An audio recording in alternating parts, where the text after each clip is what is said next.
So I'm talking about service dog. So what is a service dog? Well, service animals are defined as dogs that are individually trained to do work or perform tasks for people with disabilities.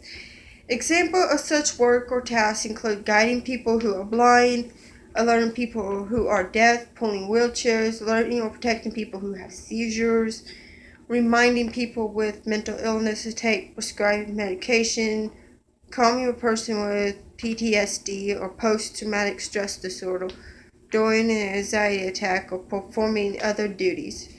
Service animals are working animals, not pets. The work or task a dog has been trained to provide must directly be related to a person's disability. Dogs whose sole function is provide comfort or emotion support does not qualify as service animals and do not have public access rights at all. And they are not covered under the ADA. The definition does not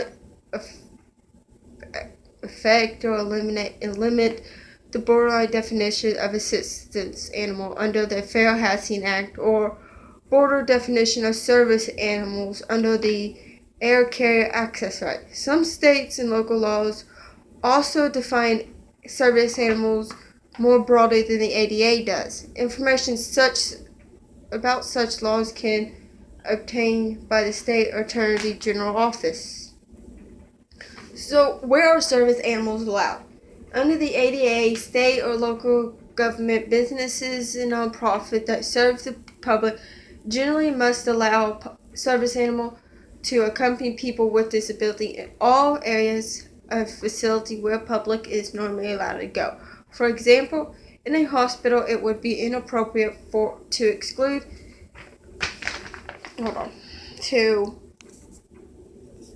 to exclude a service animal from areas such as the patient's room, clients, cafeterias, or examination room. However, it may be appropriate to exclude the service animal from operating rooms or burn units where animal presence or accompanies a sterilized environment. Service animals must be under control. Under the ADA, service animals must be harnessed, leashed, or tethered unless these devices interfere with the service animal's work or individual disability or prevent using these devices. In that case, the individual must maintain control of the animal through voice, signal, or other effective controls. When it is not obvious what a service animal provides, only limited inquiries are allowed. Staff may only ask 2 questions. 1, is the dog a service animal required because of a disability? 2, what task has the dog been trained to perform? Tasks cannot ask about the person's disability, require a medical document, require a specific identification card, or training documents for the dog, or ask if the dog's ability to perform or demonstrates the ability to perform the work or task. Allergies or fear of dogs are not valid reasons for denying access or refusing service to people using service animals. When a person who is allergic to dogs dandruff, a person who is using a service animal must spend time in the same room or facility, for example, the school, classmate, or homeless shelter. They both should account by assigning them, if possible, to a different location within the room or different room of facility.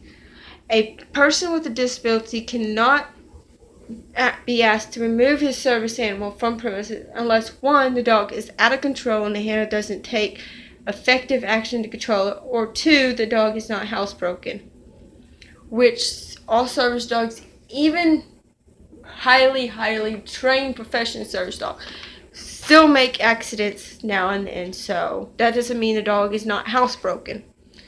They still make accidents because they're not perfect. They're still dogs. They're not robots. Since that's been said,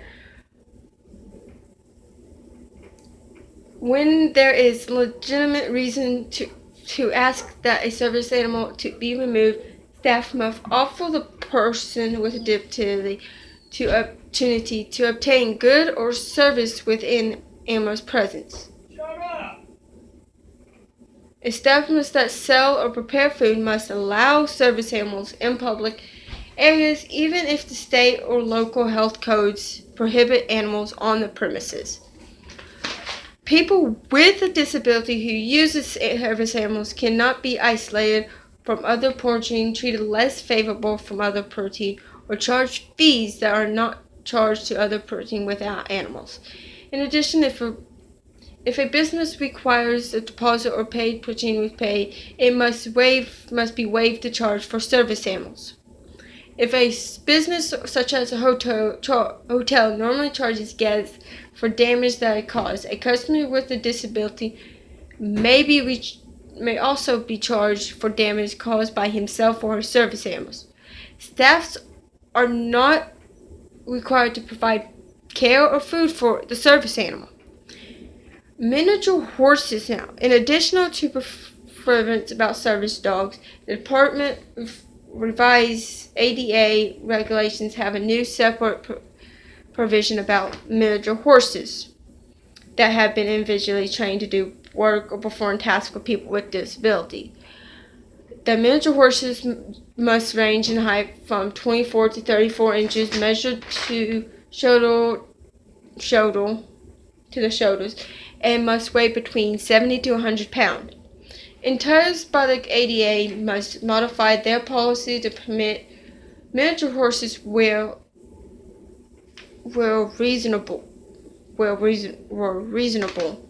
regulations set out 4 recommendations to assist determining whether miniature horses can accompany in their facility.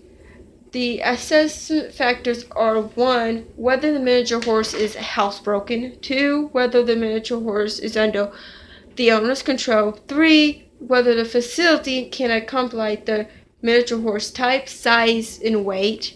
And 2. Whether the miniature horse presence will not compromise legitimate safety reasons necessary for safety operation of the facility.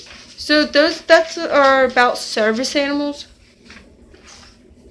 But in the beginning of March 15, 2011, only dogs are recognized service animals under the Titles 2 and 3 of the ADR.